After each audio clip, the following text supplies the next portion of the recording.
আপনাদের যাদের সামর্থ্য আছে আপনারা 500 টাকা দিয়ে একটা কিছু কেনেন, একটা জ্যাকেট কেনেন, মানসম্মত জ্যাকেট কেনেন। 500 টাকা তো ভাই জ্যাকেট পাওয়া যায়, ঠিক আছে? সেই জ্যাকেট কেনার সামর্থ্য অনেকের নাই। আপনারা যদি পারেন একটু সবাইকে সাহায্য করিয়েন, গরিবদের সাহায্য করিয়েন। আপনার বাসার পাশে একজন বয়স্ক লোক বা একজন গরিব মানুষ কিছু পড়তে পারতেছে না, বাইরে বের হতে পারতেছে না, আপনি তাকে সাহায্য করতেছেন না, বিষয়টা কেমন? আসসালামু আলাইকুম, কেমন আছেন সবাই? তো আজকে ভিডিওতে আসার মেইন কারণ হচ্ছে ঠান্ডা বিষয়ে কিছু বলবো। আর আপনাদের তো ঠান্ডা অনেক ভালো লাগে, তাই না? নতুন নতুন জামা কাপড় পরতে পারেন, শীতের সময় নতুন নতুন স্টাইল হয় আপনাদের, ঠিক আছে? কিন্তু কখনো কি আপনারা ভেবে দেখছিলেন যে শীতের সময় যারা রেল লাইনে থাকে, যারা গ্রামে গরিব মানুষ থাকে, তাদের কি খবর, তারা কেমন আছে? আসল কথা, শীত অধিকাংশ মানুষের পছন্দ, কিন্তু শীতে যে মানুষের কতটা কষ্ট হয়, গরিব মানুষের কতটা কষ্ট হয় তা কিন্তু আমরা লক্ষ্য করি না। ধরেন আমার এই জ্যাকেটটার দাম কত হবে, আমি মনে হয় 2000 টাকা দিয়ে কিনছিলাম। এই জ্যাকেটটা আমার 3 বছর আগে, ঠিক আছে? সেই টাইমে আমি 2000 টাকা দিয়ে নিয়েছিলাম। কিন্তু আপনারা একটা জিনিস দেখবেন যে জ্যাকেট কিন্তু 500 টাকারও আছে, 1000 টাকারও আছে।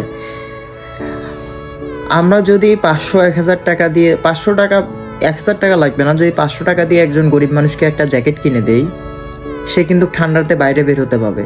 আপনারা যে সবাই বলেন, আমি নিজে মজা করে মাঝে মাঝে বলি যে ঠান্ডার সময় বয়স্ক লোকরা বেশি মারা যায়। বয়স্ক লোকরা কেন মারা যায়? এই ঠান্ডার জন্য মারা যায়। আপনার শহরে যারা বড় লোক আছে বা বড় পরিবারের লোক আছে, তারা কি মারা যায়? না, তারা মারা যায় না। তারা পর্যাপ্ত কাপড় তাদের আছে, তারা মারা যায় না। কিন্তু এলাকার বলতে আমি গ্রাম বোঝাইছি, গ্রামের মধ্যে সেই বয়স্করাই মারা যায় যারা ঠিক মতো শীতের কাপড় পরতে পারে না, তারাই শীতে মারা যায়।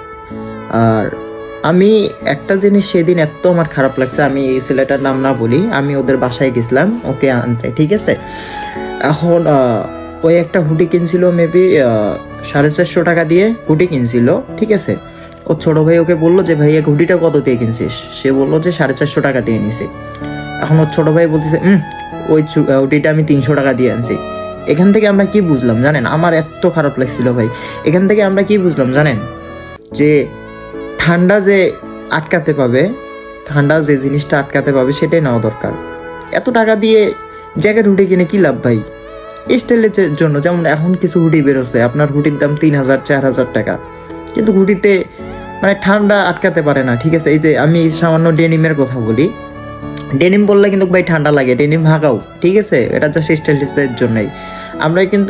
আমরা যারা একটু ভালো ফ্যামিলির আছি বা মধ্যবিত্ত আছি, তারা সবসময় চেষ্টা করি যে একটু স্টাইলিশ জিনিস পরার জন্য। আমরা কিন্তু মানে মানুষকে দেখানোর জন্য জিনিস পরি।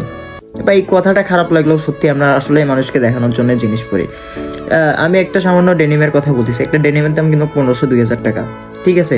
আপনারাই বলেন, ডেনিম পরলে কি আসলে কি ঠান্ডা কম লাগে? আপনারা বলবেন এই কথাটা, যে ডেনিম পরলে কি আসলে ঠান্ডা কম লাগে, ঠিক আছে? এখন আমি আমার যখন ওই ছেলেটা যখন বলছিল 350 টাকা দিয়ে নিছে, আমার এত খারাপ লাগছিল যে সে একটা 350 টাকা দিয়ে হুডি কিনছে, ঠিক আছে? এতে সে অনেক খুশি। তো আপনাদের যাদের সামর্থ্য আছে, আমি ছোট মানুষ ভাই, আমি নিজের টাকায় আমি আম্মুর কাছ থেকে নেই।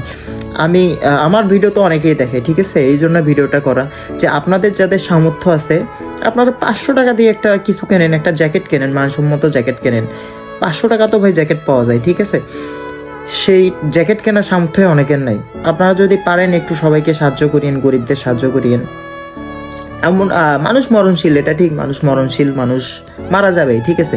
কিন্তু ঠান্ডার জন্য মানুষ মারা যাবে কেমন না? আপনার কাছে টাকা আছে, আপনি অন্যকে সাহায্য করলেন না, সে যদি ঠান্ডাটা মারা যায়, আপনি কিন্তু অপরাধের শিকার হবেন। কারণ দেখেন, আপনি প্রচুর টাকা ইনকাম করতেছেন, আপনি মাসে 40-50 হাজার টাকা ইনকাম করতেছেন, কিন্তু আপনার বাসার পাশে একজন বয়স্ক লোক বা একজন গরিব মানুষ কিছু পড়তে পারতেছে না, বাইরে বের হতে পারতেছে না, আপনি তাকে সাহায্য করতেছেন না। বিষয়টা কেমন? আমরা তো সৃষ্টির সেরা জীব, তাই না? আমরা যদি একে অপরের সাহায্য না করি, কেমন একটা হবে? তো ভিডিওতে আসার মেইন কারণ হচ্ছে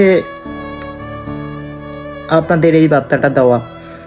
আমি জানি না আপনারা ভিডিওটা কিভাবে নেবেন, কিন্তু কথা হচ্ছে আপনারা যদি একটু সাহায্য করেন, তারা বাঁচতে হবে। শীত সবারই ফেভারিট, কিন্তু যারা রাস্তায় থাকে, যারা স্টেশনে থাকে, যারা গ্রামে আছে, মানে গ্রামে গরিব ফ্যামিলির যারা, তাদের জন্য শীত না, তাদের জন্য গরমে বেস্ট। গরমে গরম লাগে, প্রচুর গরম লাগে, ফ্যান ছাড়া এক মুহূর্ত থাকা যায় না, কিন্তু তাদের জন্য গরমে বেস্ট, শীত তাদের জন্য না। তো ভালো থাকবেন সবাই, আল্লাহ হাফেজ।